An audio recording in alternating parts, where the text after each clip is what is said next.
Language is so important. Just the ability to speak your mind clearly and to articulate thoughts that are irking you in some way. You know, because you have to think about, why do some things bother us personally as an individual? Why do certain aspects of the world we live in bother us and cause us to ponder, contemplate, pontificate and mull over those certain aspects of the world? If you want to, you can ask the question why, and then you can go to, well, I'm doing it, I'm pontificating here, why not expand my vocabulary and develop my capacity to articulate those thoughts that are bothering me, so that I can get them out. Perhaps that is the why of why those certain aspects of reality bother you, because it's to articulate why they bother you and to transmit that information to other people. So this is why language is so important, and becoming capable of clearly articulating those thoughts. I feel like in the world today we're moving into, like simultaneously moving into Orwell's 1984 and Huxley's Brave New World, because there's just an excess of BS information available to us, which is Brave New World.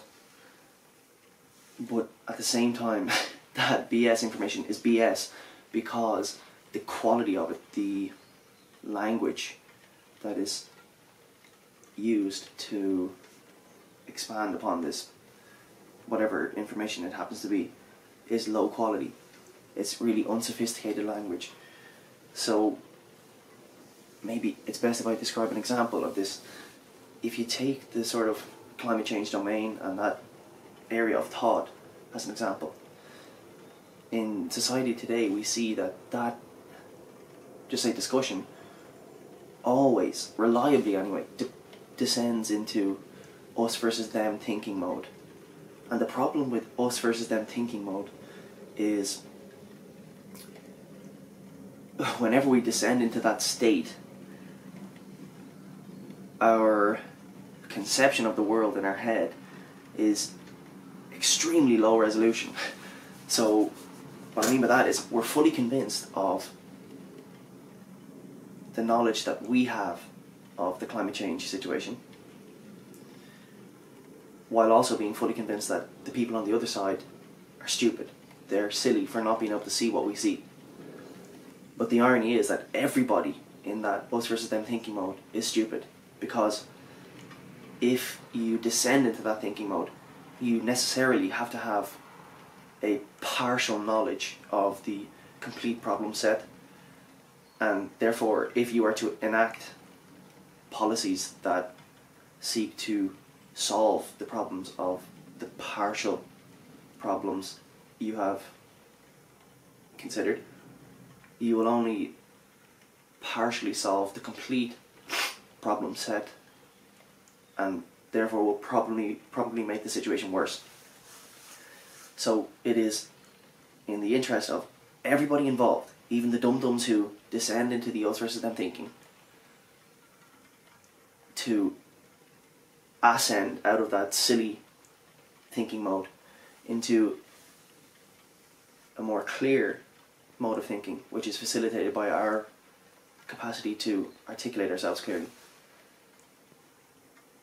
So if I just use an example of a thought that has been irking me for a while now regarding the climate change domain of thought, it's this idea that our society is utterly dependent on hydrocarbon fuels to maintain its functioning. So we have implemented infrastructure that depends on hydrocarbon fuel to maintain that infrastructure, and that infrastructure then maintains the functioning of our society. So then this question arises: what happens when the energy source of hydrocarbons, which is a massive source of energy, just unprecedented in terms of a source of energy that humans have become capable of exploiting. We've never ever, and this is an important point, never as humans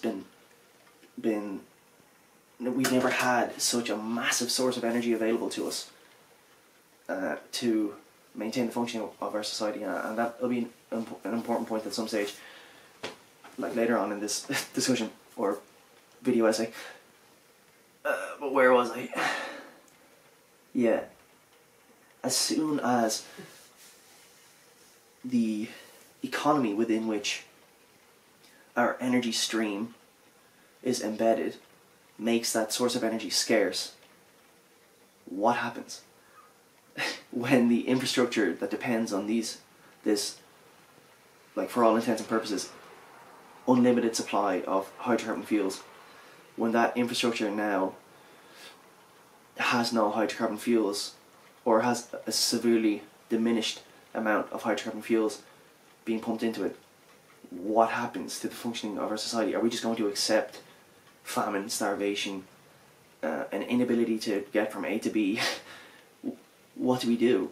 Because this is a big issue in today's world, is energy, and the price of energy is it's skyrocketing, and it's never before skyrocketed at the rate that it is now in such a short time period. So that is an important train of thought to consider when you go into the climate change domain, and people who are stuck in that us versus them thinking mode would think, man, you've just gone way far left of field. What are you talking about? Energy dependence on infrastructure and hydrocarbons. But it's like, but this is a higher resolution picture of the reality we inhabit. You're busy with your partial knowledge of whatever it is you happen to be fighting about. But these issues are very real. And unless we can get out of that us versus them thinking mode and begin thinking in these higher resolution ways, or begin thinking in these, using words, vocabulary and articulation that allows us to come into closer contact with the reality we inhabit, then we are going to enter into a horrifically dark age and think, how do we get here? When we will have gotten there by our own actions and inactions. And we could have prevented our getting there, which is what, like, as lofty and strange as it sounds, but this is what I'm trying to do with these video essays. That sounds like too grandiose to be true, but I actually think that's what is happening. That's trippy. So yeah, hopefully that point is clear about language being unbelievably important, and cultivating the capacity to articulate your thoughts clearly, and understanding that what irks you is important, and so you must actually speak to it. Like, that's all important. That's where you'll find the meaning in life, is being able to speak your mind. It's so important. So I hope that idea makes sense. I really do. I didn't get to the higher resolution, what would I call it, point about the energy dependence train of thought that I went down. So the higher resolution point there is, it's higher resolution not because I somehow am like omnipotent and I can determine what's higher resolution against what's lower resolution, but I think there are certain properties to the articulation of a thought that indicate whether it accurately reflects the underlying reality we inhabit, or it doesn't do so. And one of those properties is, like, I'm not fully convinced of this. I'm not fully convinced of the truth of what I'm saying, but it's just something I'm exploring, and it's like, we have to just be able to explore these thoughts. Okay, so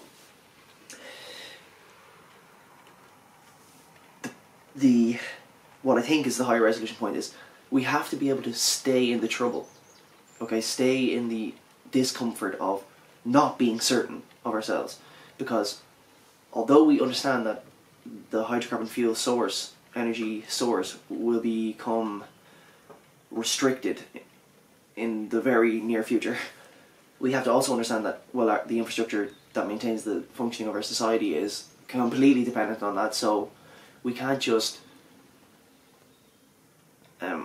transition to